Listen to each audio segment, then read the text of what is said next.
Today I'm going to show you the exact way on how to lose weight sustainably if you're short on time. This is what you need to do to make it easier for you. It's called the 168 rule. I'm about to walk you through it right now and give you 3 extra bonuses on how to shift certain beliefs that I know deep down are holding you back. And actually, I guarantee they're blind spots as well, things that you're not seeing. So what is the 168 rule? There's 168 hours in the week. If I was to ask you for a total of 3 hours, would that be reasonable? I'm hoping the answer is yes. What people don't recognize is that they spend so much time doing things like tidying their house and making that a priority. But if you lose your health, mobility, and confidence, you won't be able to tidy your house. So if we can show you how to sharpen the axe, which is exactly what I'm going to do right now, it's going to make all of this easier. The first thing I want you to do is get a recurring diary, like a Google Calendar diary.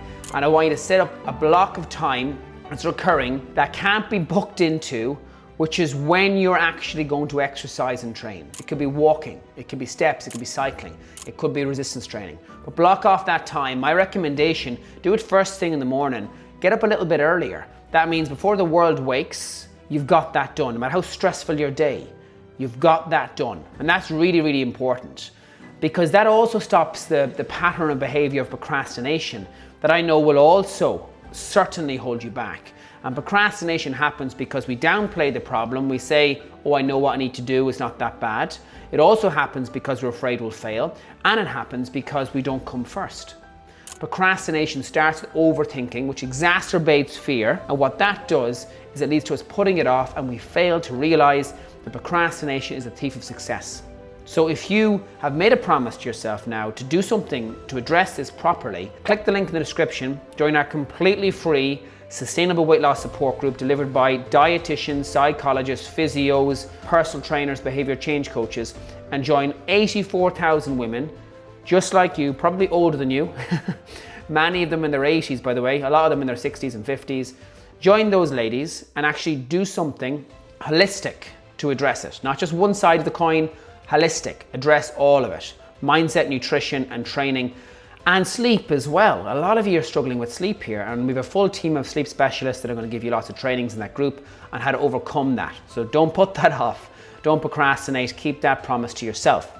In terms of time, again, if you say, I haven't got time because of work, because of family, because of a house renovation, because of a wedding, because of Christmas, like all of these things, it's life. So what do you think is more sustainable?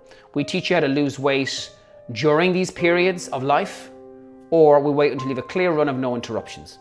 Obviously the former, because if we don't do it when you have interruptions, it means yes, if you do it in a clear run, you'll lose weight, but as soon as life throws you a curveball, you'll regain it again.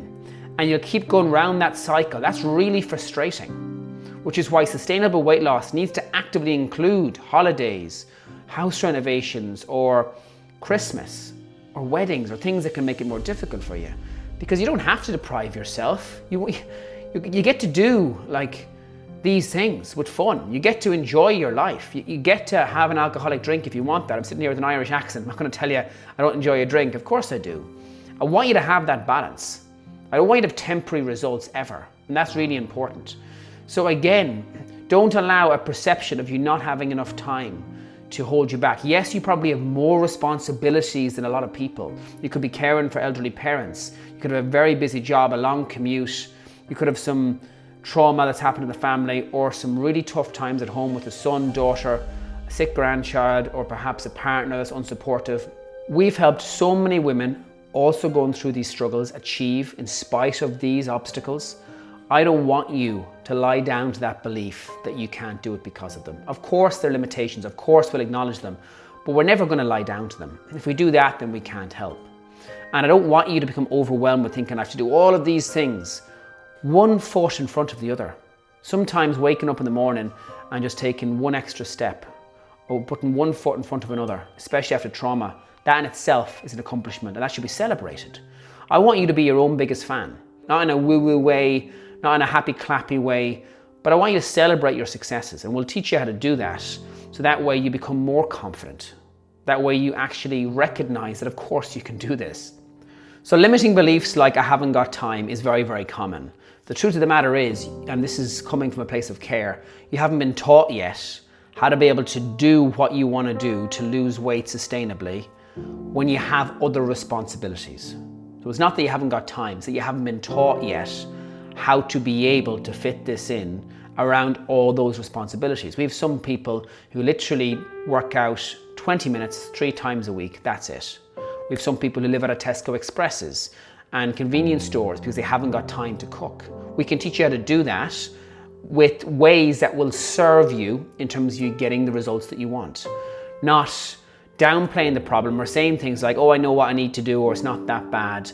And that reduces urgency, because that fails to recognize that obviously you've got blind spots, especially if you're over 50 and gone through the menopause, especially if you've gone through the menopause, because you'll notice this, what used to work in the past doesn't work now.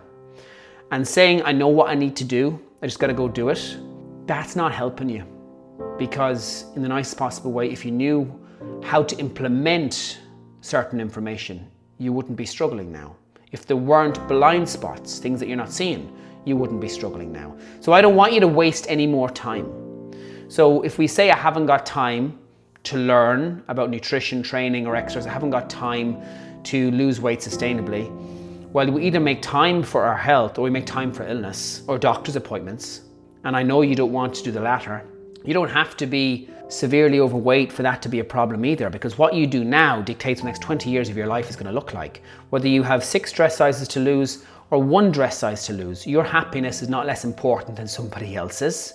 You know that, of course you do. So click the link below, join the completely complimentary support group, join other ladies like you, be part of that family. I go live, so literally 4 days a week, sharing strategies and tools that I know will really help you move the needle. I just want you to be 1% better every day. I don't want you to completely overhaul your life, just 1% better every day. That way it's not overwhelming. That way it's more doable. Another favorite word of mine. I want it to be sustainable and I want it to be doable. Fear of failure is an obstacle I have to mention as well here. Fear of failure is huge. We say, I can't do this, I can't do that because of my joints, my medical conditions, fibro, MS, PCOS, underactive thyroid, arthritis. Again, these are limitations, but they're not ones that we're going to lie down to. If we've helped Denny Phillips after a spinal stroke get out of a wheelchair and be walking again and jump out of an airplane for charity, is there any reason why you can't have that as well? I'm not saying you have to jump out of an airplane, but what I am saying is of course you can do this, and she's in her 70s. If we've helped Deborah Hunt get from a 24 to a 10, of course you can do this. If we've helped single mums lose a dress size when they've got 5 kids and they're working 14 hours a day with a 2-hour commute, is there any real reason as to why you can't have those results as well? Of course you can. So click the link below, keep that promise to yourself. If you've promised yourself to do something about this properly, keep that promise to yourself. Because if we allow self-sabotage or being cynical or being skeptical to stop us from trying, well, if we don't try, we fail by default. Join the family. I hope this has been helpful. Click subscribe. It means more to me than you'll ever know. And I'm hoping a few of these things hit home. If they have, use what I've said. Reflect on what I've said. Join the group and do something to change this properly.